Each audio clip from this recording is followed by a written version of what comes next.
नमस्ते, हमारे साप्ताहिक कार्यक्रम अशोक वानखेड़े साहब के साथ बातचीत में आपका स्वागत है। अशोक भाई, बहुत सी चीज़ें हैं, लेकिन मुख्य रूप से मुझे लगता है कि 3 विषयों पे आज हम लोग अपने को केंद्रित रखेंगे। पहली बात जो एसआईआर पे क्या चुनाव रिफॉर्म्स पे जो बात चल रही है, उस पे रखें। दूसरा मुझे लगता है वंदे मातरम की बात कर लें और तीसरा इंडिगो की भी बात कर लेंगे।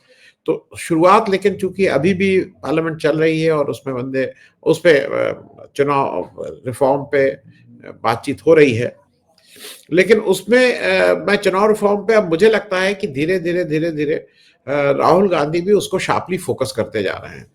कहाँ बीमारियां हैं ये बहुत स्पष्ट है देश के सामने, क्या क्या जरूरतें हैं, उसके इलाज क्या है ये भी स्पष्ट है देश के सामने। और वो इलाज ऐसे कोई महंगे इलाज नहीं है, वो इलाज बहुत छोटे छोटे इलाज हैं कि भाई मशीन रीडेबल वो दे दो, वोटर लिस्ट दे दो 30 दिन पहले, ये कर दो, कोई ऐसी चीजें नहीं है। तो पहली चीज तो ये कि कल जब राहुल गांधी का ये हुआ, और अभी अभी मैं जब आपसे बात कर रहा हूँ, कंगना रनौत जी उठ के, मतलब ये बीजेपी की नस्ल में है क्या कि केवल गाली दो, कोई सिर ना पैर, सिर्फ गाली देने का काम। खैर, मैं पहले तो इस पे बात कर लूं कि कल राहुल गांधी ने जो, और खास करके बाकी अखिलेश यादव अच्छा बोले, सुप्रिया, मतलब सारे सारे लोगों ने अपनी जो चिंता जाहिर की, मोरलेस सब लोगों का ये एक मत है कि भैया ये जो चुनाव आयोग है, इसके अपॉइंटमेंट से ही सारी समस्या शुरू होती है, तो उसको अगर ठीक करेंगे तो बहुत सी चीज। तो मैं इस पूरी चीज को आप जरा समेट लीजिए कि क्या क्या आपके हिसाब से मुख्य बीमारियां हैं, और उसके इलाज भी बहुत आसान है, कोई ऐसा मुश्किल इलाज नहीं है। इस पे जरा अशोक भाई कल जो हुआ है।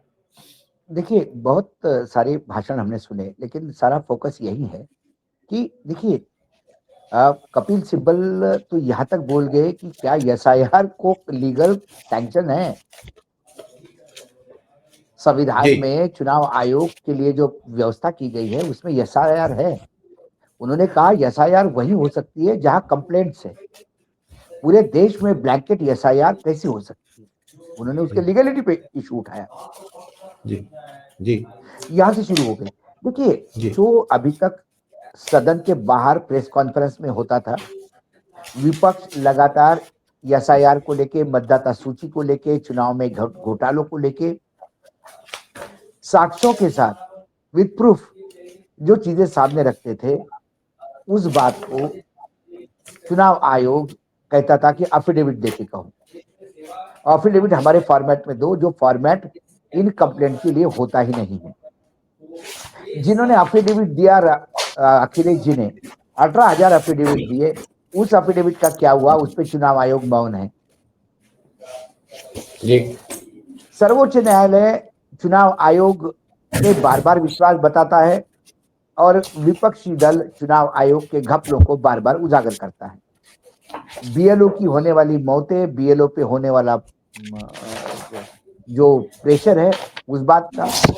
और मैं न्यायपालिका से खास, अब मुझे कोई मायूसी इसलिए भी हो रही है कि जब न्यायपालिका पे यह आया कि बीएलओ पे प्रेशर है, तो हमारे जो सर्वोच्च न्यायालय के मुख्य न्यायाधीश की बेंच ये कहती है कि आप कर्मचारी ज्यादा बना दो, बीएलओ बढ़ा दो। अब मुझे बताइए, सारे राज्य के सारे डिपार्टमेंट के यदि कर्मचारी ये चुनाव का ही काम करने लगेंगे तो क्या राज्य की मशीनरी ठप नहीं हो जाएगी? फिर राज्य चलाएगा कौन? लेकिन उन्होंने ये बात को नहीं कहा कि भाई इन्हीं बीएलओ से काम करवाना है, तो फिर इनको 1 महीने की जगह 3 महीने क्यों नहीं देते, 4 महीने क्यों नहीं देते? समय 4 महीने होने से ऐसा कौन सा आकाश टूट पड़ेगा? क्यों 1 महीने के अंदर ही करना है? क्यों जिद पे अड़ा हुआ है चुनाव आयोग? समय सीमा बढ़ाने के लिए सर्वोच्च न्यायालय के मन में ये बात क्यों नहीं आती? यदि आपके पास दो ही लोग हैं, सिंपल सी बात है कि यदि मुख्य न्यायाधीश के घर कुछ लोग काम करते होंगे, 2 लोग काम करते होंगे, 2 लोगों पे बहुत लोड पड़ता होगा, तो आप क्या करेंगे? 2 लोगों को दिन में ये काम करना है, एक ही दिन में काम करना है, लोड पड़ता होगा, तो आप कर्मचारी बढ़ा देंगे या उसको कहेंगे कि अच्छा ये काम 2-3 दिन में कर देना। हम कब कपड़े सिलवाने जाते हैं, त्योहार का टाइम होता है, वो बोलता है साहब दिवाली का बहुत प्रेशर है, तो हम क्या कहते हैं उसको कि अच्छा एक काम करना, 1 सप्ताह लेट देना लेकिन दे जरूर देना। हम उसको समय देते हैं। हम उसको नहीं बोलते 2-4 मशीनें क्यों नहीं लगाता और 2-4 टेलर और क्यों नहीं रखता, कटिंग मास्टर क्यों नहीं रखता, ये ज्ञान हम नहीं देते। हम उसको बोलते कि तुम्हारे पास सीमित संसाधन है, तुम्हारी जो व्यवस्था है, उसी व्यवस्था में यदि करना है तो मैं तुझे 4 दिन और 1 सप्ताह और देता हूँ, लेकिन तुम 1 सप्ताह बाद सिला देना।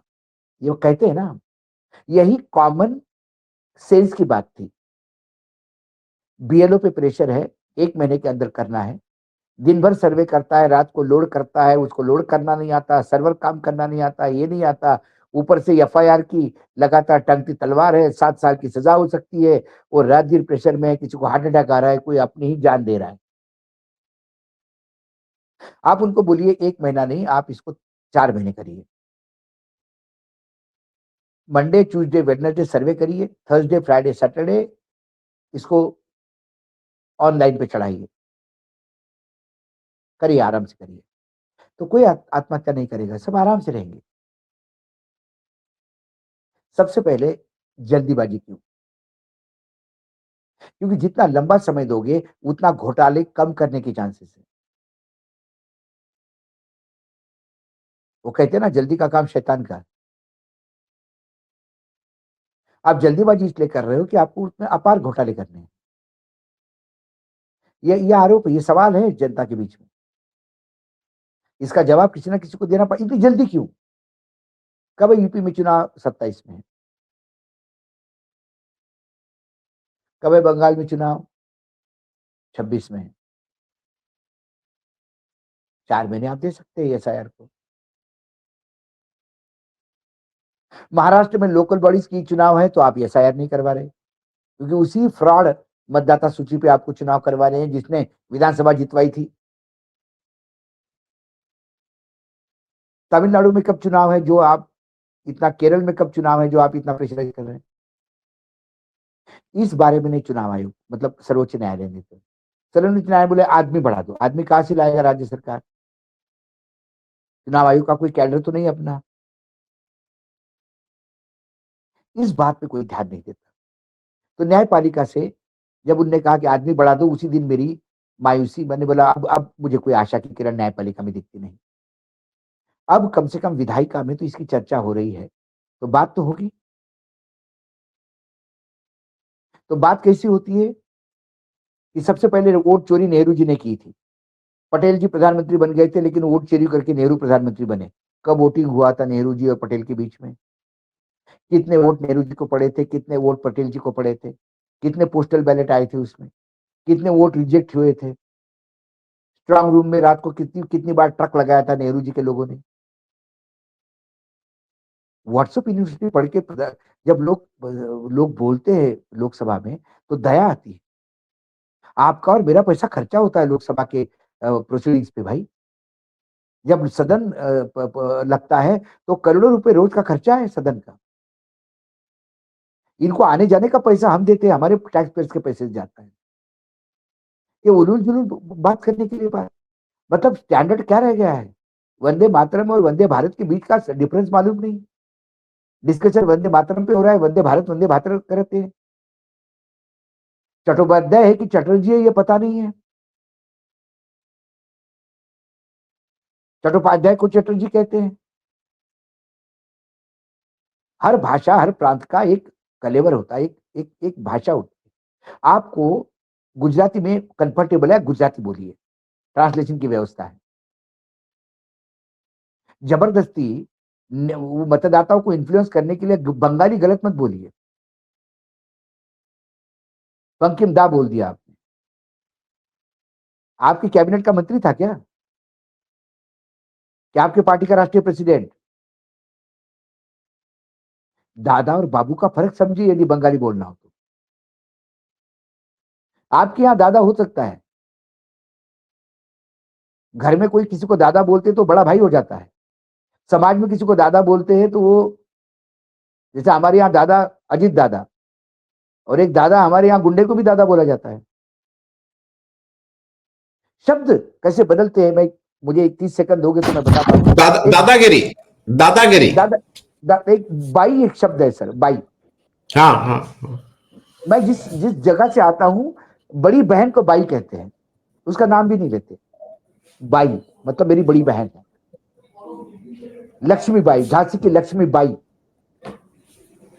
लक्ष्मी बाई ये शब्द जो है, लक्ष्मी जी के साथ बाई, जो ये मराठी शब्द है जो लग के आया। जी जी। तो मराठी में बड़ी बहन को बाई कहते हैं, दिल्ली में बर्तन मारने वाली को बाई कहते हैं, और उत्तर प्रदेश के कुछ इलाके में नाचने वाली को बाई कहते हैं। जी। अब उदाहरण के तौर पे मेरी बड़ी बहन आ रही है, मैं एयरपोर्ट पे रिसीव करने गया और आनंद जी आप भी वहां खड़े थे, एक दिल्ली का भी साथी ड्राइवर भी आया था हमारा लेने, दिल्ली का। किसी ने पूछा अशोक जी अरे ऐसे कैसे यहाँ पे आज खड़े एयरपोर्ट पे, मतलब बाई आ रही है। तो मेरा ड्राइवर क्या सोचेगा, बहुत पैसा कूट रहा है आजकल, बर्तन वाली को भी फ्लाइट से मुंबई से बुलाता है। और आनंद जी आप क्या सोचोगे, अरे इतनी बड़ी बड़ी बातें करते अय्याश आदमी है यार, ये नाचने वाली को देखो मुंबई से बाय फ्लाइट बुला रहा है और लेने भी आ रहा है बेशरम आदमी खुद। तो बाई शब्द कहाँ कैसा उच्चारण करना नहीं मालूम तो मत बोलो ना। अच्छा, जब किसी ने टोका कि आप बंकिम दा नहीं बोल सकते, बाबू बोलना पड़ेगा, तो प्रधानमंत्री जी ने कह देना चाहिए था, अरे मेरे से गलती हो गई, मुझे माफ कीजिएगा, मैं बंगाली नहीं जानता, मेरा अनादर करने का कोई मनीषा नहीं थी, मैं उनको माफी मांगता हूं और बाबू कहता हूं। लेकिन उन्होंने क्या कहा, मैं आपके इमोशंस को देखते हुए बाबू कहता हूं, और आगे व्यंग कहा, आपको तो दादा कह सकता हूं, इस बारे में तो बुरा नहीं मानोगे। ये बंकिम चंद्र चट्टोपाध्याय के बारे में आपका आदर है। मैं अशोक भाई, मैं सिर्फ एक चीज जोड़ दूं इस पे, तो उनको कल्याण बनर्जी ने उनके, और देखिए मेरे हिसाब से जैसे मैंने कहा ना टर्निंग कि कई प्रधानमंत्री जी संस्कृत बोलते हैं, कितना संस्कृत जानते हैं, एक उनका संस्कृत का श्लोक इतने, एक संस्कृत का श्लोक इतने जगह बोलते हैं कि भोजम वाला वो तो हम बोल भी नहीं सकते यहाँ पे सभ्य लोग। इसीलिए मैंने कहा जितना आता है, जितना समझता है, जो भाषा में आप कंफर्टेबल है वो उसी में बोलिए, जबरदस्ती संस्कृत मत झाड़िए, जबरदस्ती बंगाली बनने का प्रयास मत करिए। उर्दू में तो नुक्ते में अर्थ बदल जाते हैं, अनर्थ हो जाता है। जी जी। तो ये पूरा डिस्कशन बनने के बाद मुझे लगा कि इसी उत्तर प्रदेश की एक लड़की बेटी जो समाजवादी पार्टी की सांसद है इकारा, उसने जो बोला वंदे मातरम के साथ जस्टिस उसी ने किया। उसने कुछ नहीं किया, वंदे मातरम के मायने बताए। आज 150 साल हो गए वंदे मातरम को, वंदे मातरम के मायने मालूम है आपको? 150 साल पहले जिस कवि ने, जिसे हम ऋषि तुल्य मानते हैं, जिसने ऐसे शब्द गढ़े कि जो एक पूरे भारत को एक माला में पिरो के अंग्रेजों के खिलाफ खड़े कर दिए, वो वंदे मातरम शब्द की ताकत जिसने पिरोए, उसने इस मातृभूमि को क्या सोचा था, क्या मातृभूमि कैसी है मेरी, क्या सोच के उन्होंने लिखा था? क्या वो मातृभूमि आज है, सुजलाम सफलाम है? उसने एक एक शब्द को बताया कि इसके मायने मलय पर्वत से आने वाली ठंडी हवा है। आज पार्लियामेंट से बाहर जाकर आप सांस ले सकते हैं दिल्ली में। आज पानी लहराती हुई नदियों के बारे में बोला है, खिलखिलाती हुई नदियों के बारे में बोला है। क्या गंगा और जमुना पीने लायक भी पानी है? एक एक शब्द का उसने ये किया। और उसने कहा कि हम भारतीय मुसलमान बाय चॉइस है भारत में। भारत पाकिस्तान का, भारत के टुकड़े हुए और पाकिस्तान बना तो चॉइस था, लेकिन हमने इसको मादरे वतन माना है। वंदे मातरम हमको भी उतना प्रिय है। क्या बोला, मतलब मेरे आंखों में आंसू थे उसको सुन के। ये है आज की पीढ़ी को वंदे मातरम समझना है। वंदे मातरम के मायने क्या है? सिर्फ रट रटाए बहुत बोलो, और फिर रटने में अपभ्रंश होता है और अर्थ का अनर्थ होता है। जयपुर में जब बीजेपी का अधिवेशन हुआ, राष्ट्रीय अधिवेशन, और मुरली मनोहर जोशी जब अध्यक्ष चुने गए, उसे जयपुर के उस इवेंट में पत्रकार करके कवर करने गया था, तो अटल जी को वो दे दी, रजाई दे दी रात को रैली में। भव्य जनसभा थी अटल जी की, लाखों की तादाद में लोग थे, और अटल जी को जयपुरी रजाई दी गई। तो उन्होंने एक किस्सा सुनाया, ये रजाई देख के मुझे एक किस्सा याद आया। बोले हमारे गांव में एक पंडित था जो हर सीजन, मतलब हर साल में एक बार रामायण का पाठ करता था, पूरा गांव सुनने जाता था। लेकिन वो पंडित बेचारा संस्कृत इतना नहीं, मतलब उसकी भाषा, वो अपभ्रंश बोलते बोलते इतना अपभ्रंश हो गया कि बोले एक जगह पे चौपाई पे लिखा है राम रस जाई, तो बोले वो राम रजाई बोलने लगा। और राम रजाई बोलते बोलते उसको लगा कि राम रजाई कुछ अलग है, तो वो उसका एक्सप्लेन करता था सामने श्रोताओं को कि जब फिर राम निकले जंगल, तो उनके माता कौशल्या ने बोला कि बेटा ठंड लगेगी, रजाई लेके जा। और बोले मैं बचपन में कई बार सुना हूं कि वो रजाई लेके गए, माँ ने दी। तो बोले आज आपने मुझे रजाई दी तो मुझे वो चौपाई याद आई, लेकिन मैं वनवास पे नहीं जा रहा हूं, जयपुर वालों को बोल दूं। तो ये होता है। तो क्या कोई बोलता है वंदे भारत, बताइए, और प्रधानमंत्री कितना झूठ, अरे बाप रे बाप रे बाप। कांग्रेस ने इसको तोड़ा, जवाहरलाल नेहरू ने तोड़ा, किसके सामने घुटने टेके, गजब। क्या हुआ, गुरुदेव रविंद्रनाथ टैगोर ने नेहरू जी को कहा कि ये दो संस्कृत के स्टांजा तो ठीक है, जो बंगाली स्टांजा है उसको लेकर कुछ धर्मों के लोगों को ऑब्जेक्शन है, तो इस पे हमें कुछ करना चाहिए, विचार करना चाहिए। तो फिर एक कमेटी बनाई कांग्रेस ने। उस कमेटी में कौन थे, गुरुदेव रविंद्रनाथ टैगोर, सुभाष चंद्र बोस, मौलाना आजाद और जवाहरलाल नेहरू। इसमें नेहरू का रोल बहुत कम था, क्योंकि वो संस्कृत भी नहीं जानते थे, वो बंगला भी नहीं जानते थे। मौलाना आजाद समझना चाहते थे कि यह है क्या। उसमें सुभाष चंद्र बोस और गुरुदेव संस्कृत जानते थे, बंगला जानते थे, सुभाष चंद्र बोस बांग्ला जानते थे। इनने उस गाने पूरा उसका विश्लेषण किया और फिर यह तय किया कि पहले दो स्टांजा गाए जाएंगे। कांग्रेस ने सबसे पहले यदि इसको मंच दिया, क्योंकि ये बहुत लोग कहते कि ये एक कथानक लिखा गया और कथानक के बाद सारे दुनिया के सामने आनंद मठ के द्वारा ये जो राष्ट्रगीत है लोगों के सामने आया, वंदे मातरम। लेकिन वंदे मातरम 7 नवंबर 1875 को लिखा गया था। उसके पहले ही लिखा गया होगा, क्योंकि 7 नवंबर 1875 में बंग दर्शन नाम की एक पत्रिका निकली, उस पत्रिका में पहली बार ये छपा। लेकिन 7 साल तक ये साहित्यिकों को बीच में घूमता रहा।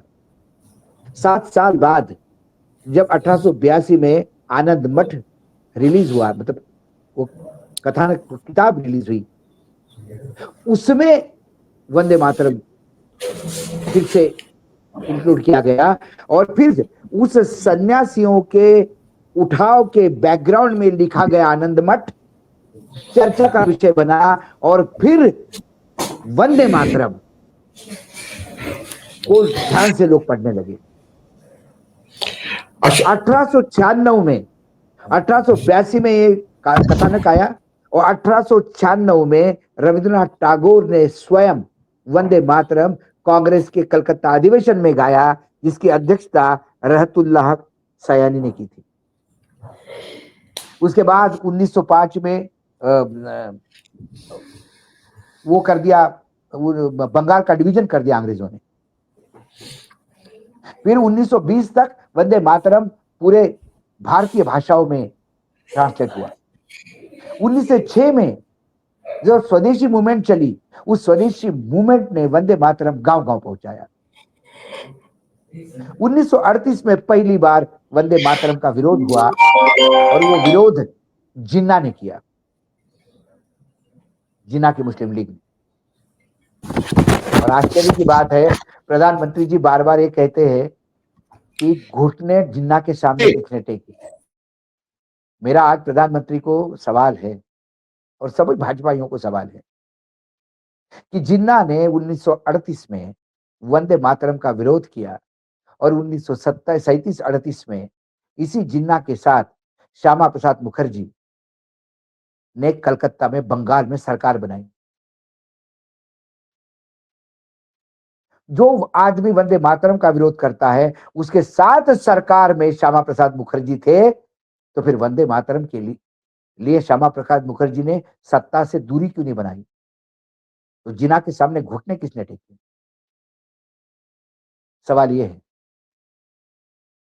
ये उसी पीरियड की बात है। महात्मा गांधी का नाम लिया, बिल्कुल महात्मा गांधी ने कहा, प्रधानमंत्री ने जितना बोला बिल्कुल सच बोला कि महात्मा गांधी ने साउथ अफ्रीका में ये लेख लिखा कि वंदे मातरम मुझे राष्ट्रगीत जैसा लगता है, बिल्कुल। लेकिन उसके बाद क्या हुआ? उसके बाद महात्मा गांधी इंडिया आए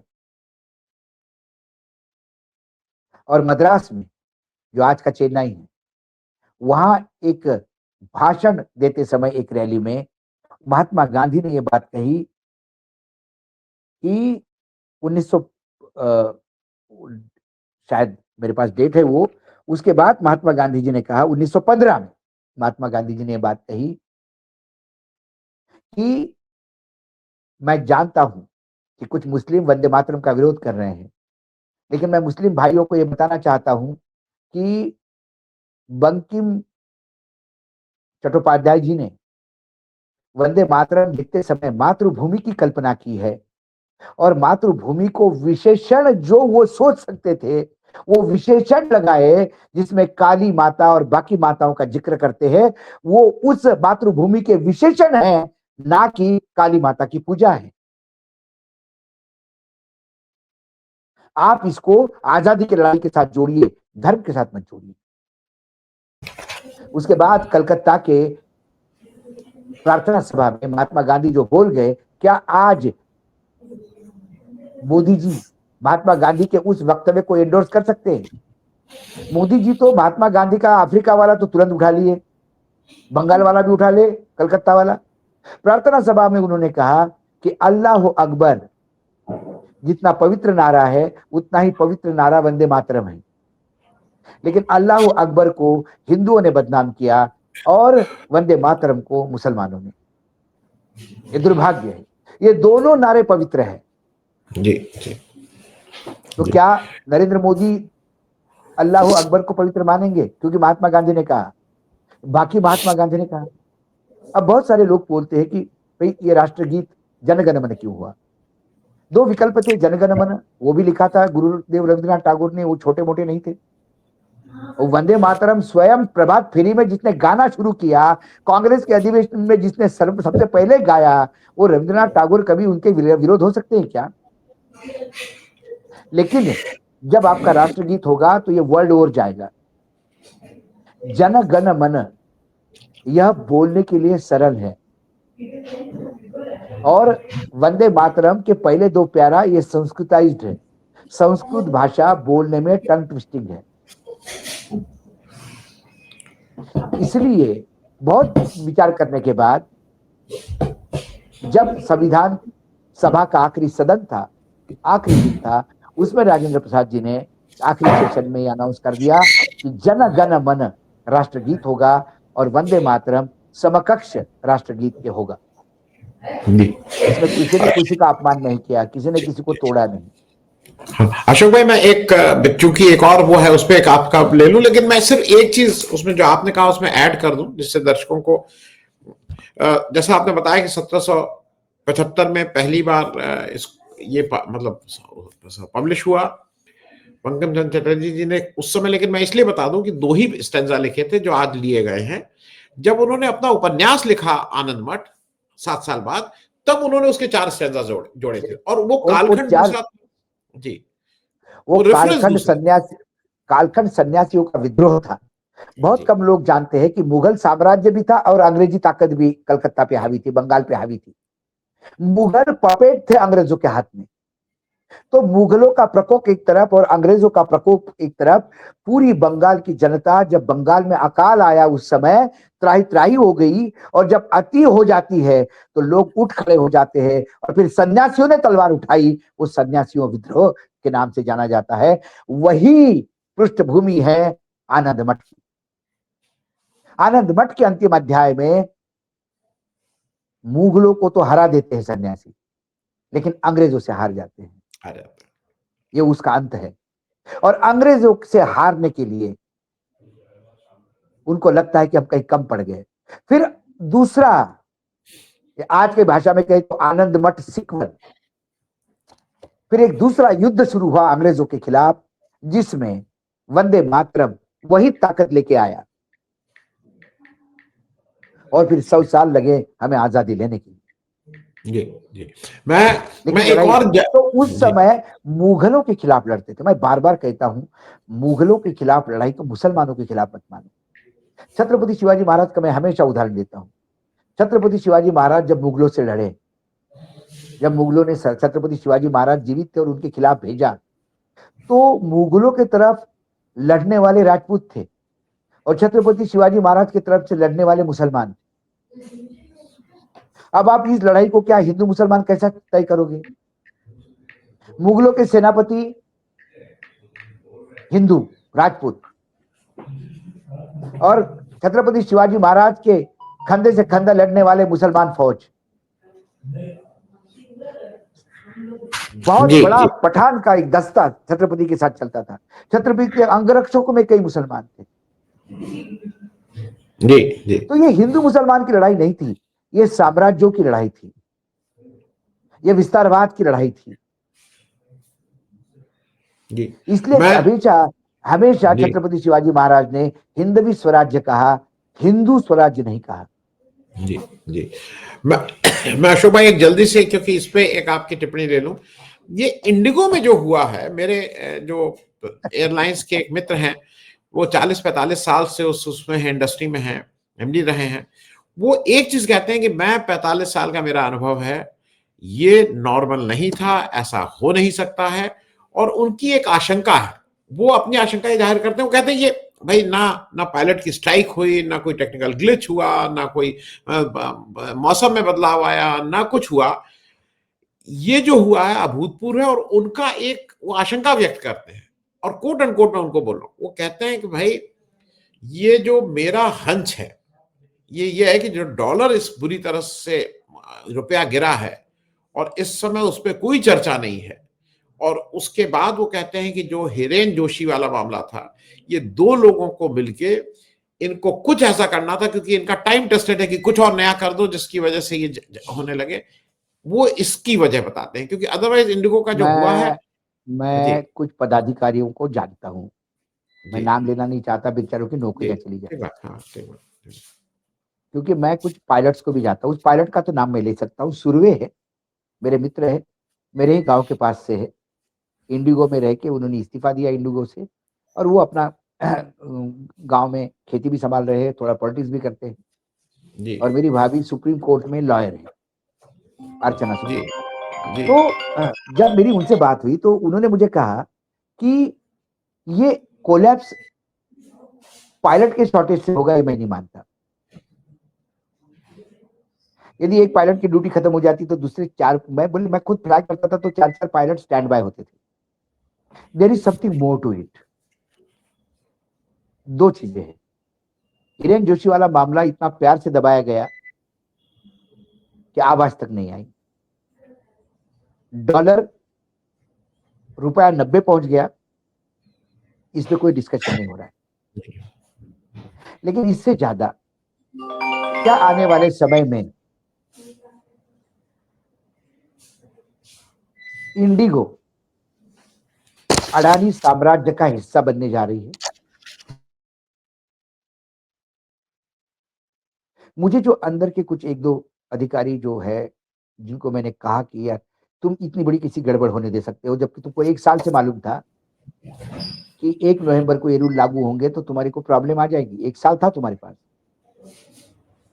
और दिल्ली हाई कोर्ट का निर्णय था वो, लागू तो करना ही था। तो उन्होंने जो ऑफ द रिकॉर्ड बताया, उन्होंने कहा कि डीजीसीए भी हमको मॉनिटर कर रहा था। हमको ये अंडरस्टैंडिंग दी गई थी कि आप चिंता मत करो, ये लागू हो भी गया तो कोई ज्यादा प्रेशर आप पे पड़ने नहीं देंगे। लेकिन जब लागू किया उन्होंने तो बिल्कुल टाइट कर दिया कि केवास हो गया। उन्होंने कहा कि मैंने आपका शो देखा, आपने कहा कि भाई आप शॉर्टिस कम कर देते। जैसे आनंद जी आपके यहाँ से रोज 8 वीडियोज जाते हैं, यदि आपके एडिटर छुट्टी पे गए तो आप 8 की जगह 4 वीडियोज करेंगे,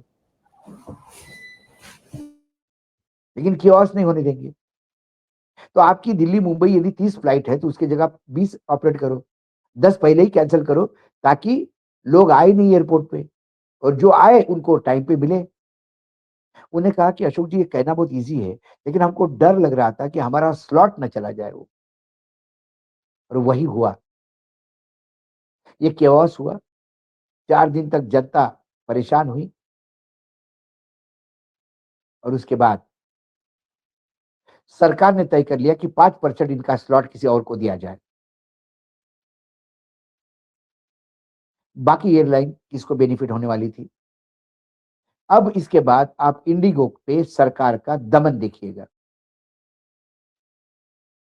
आने वाले समय में इंडिगो इतनी परेशान हो जाएगी कि वो खुद पूछेगी कि बता आप क्या चाहते हो। फिर उनको बोला जाएगा कि आप चला नहीं सकते, एक बायर है हमारे पास, उनको दे दीजिए। मैं स्पाइस जेट की कहानी याद दिलाता हूं आपको। मारन ब्रदर्स के पास स्पाइस जेट थी, कितना प्रेशर डाला गया, कितना कॉर्नर किया गया, फिर उन्होंने बेचा, और जिसने लिया उसको तुरंत गवर्नमेंट ने रिलीफ दे दिया, क्योंकि बहुत सारे लोग अनएम्प्लॉयड हो जाएंगे ये बोल के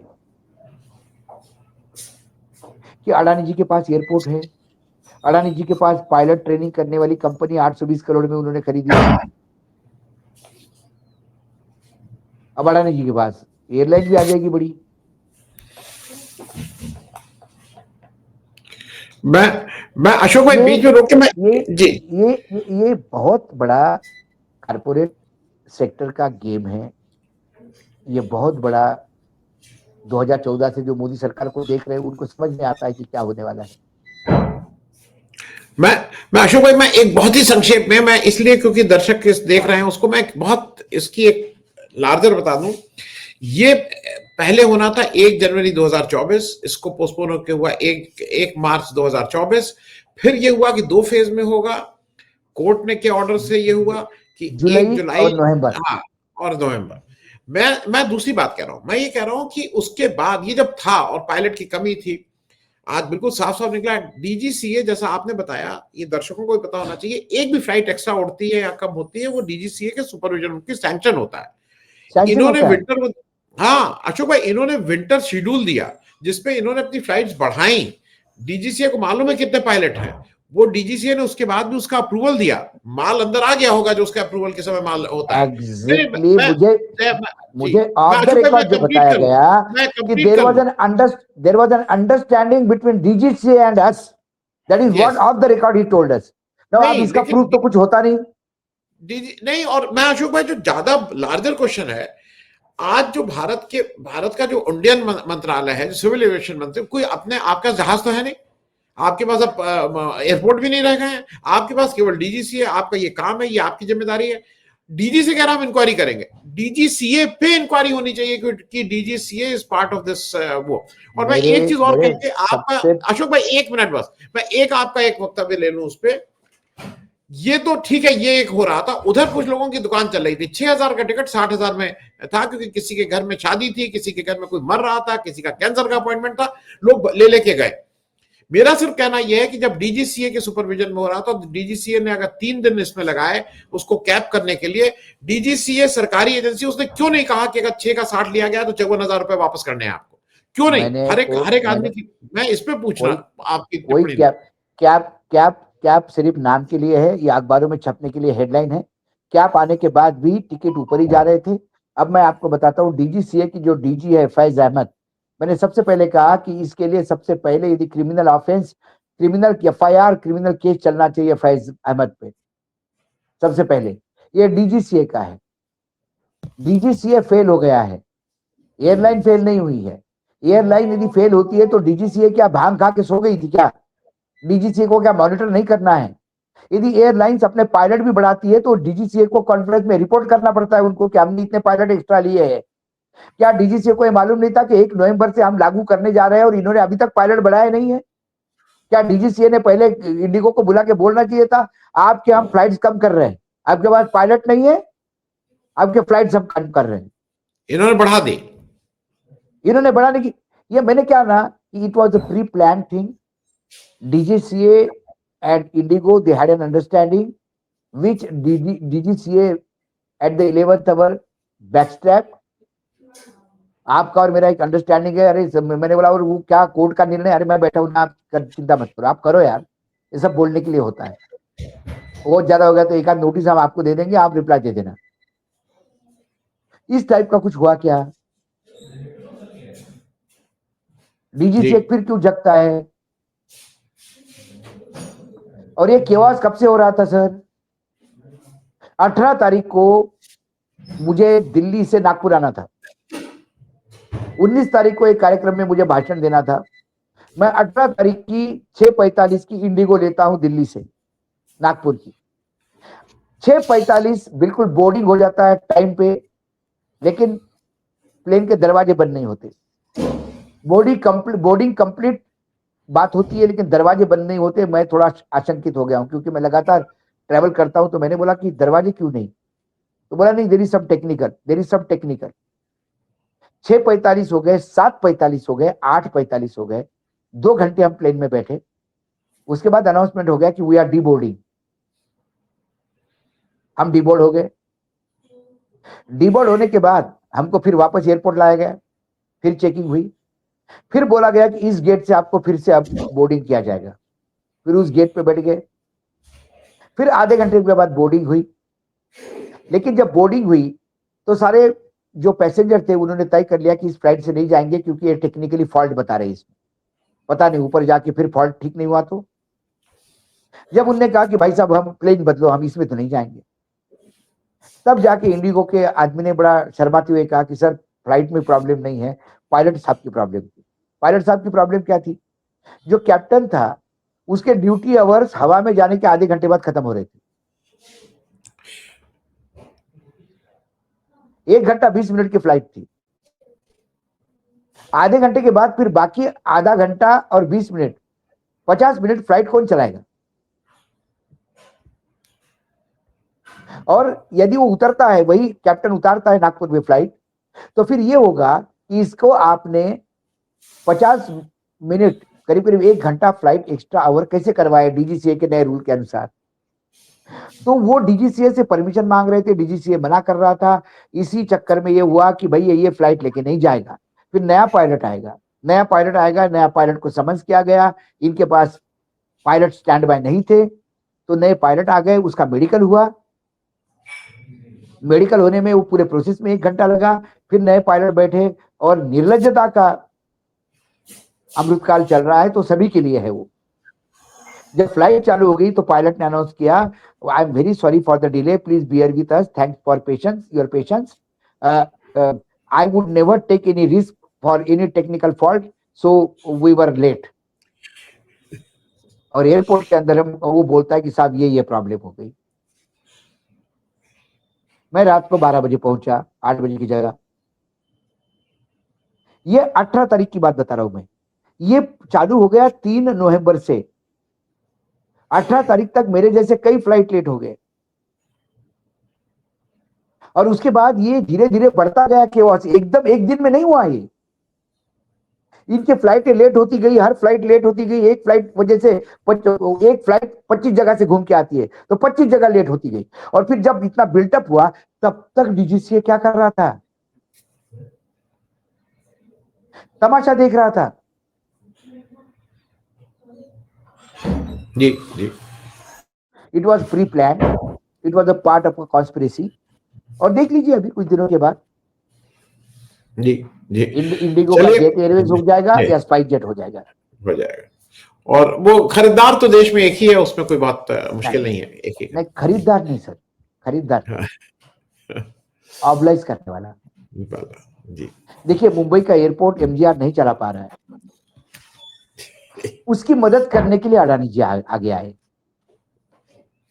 अडानी जी कोई कंपनी टेक ओवर नहीं करते सर, राष्ट्र के विकास में हाथ जोड़ने के लिए कोई कंपनी नहीं चला पा रहा है तो उसकी मदद करने के लिए पहुंच जाते हैं। इनका नाम गौतम अडानी है।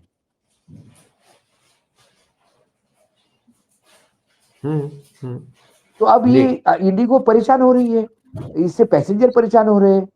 70,000 का स्टाफ है टोटल बोलती इंडिगो में, सारे ग्राउंड वाले सब पकड़ के। अब इतने सारे लोग यदि अनएम्प्लॉयड होंगे तो ये देश का क्या होगा? फिर न चाहते हुए भी अडानी जी को लेनी पड़ेगी एयरलाइंस। क्या करे सर, देश को आगे बढ़ाना है तो गौतम अडानी जी आगे आएंगे।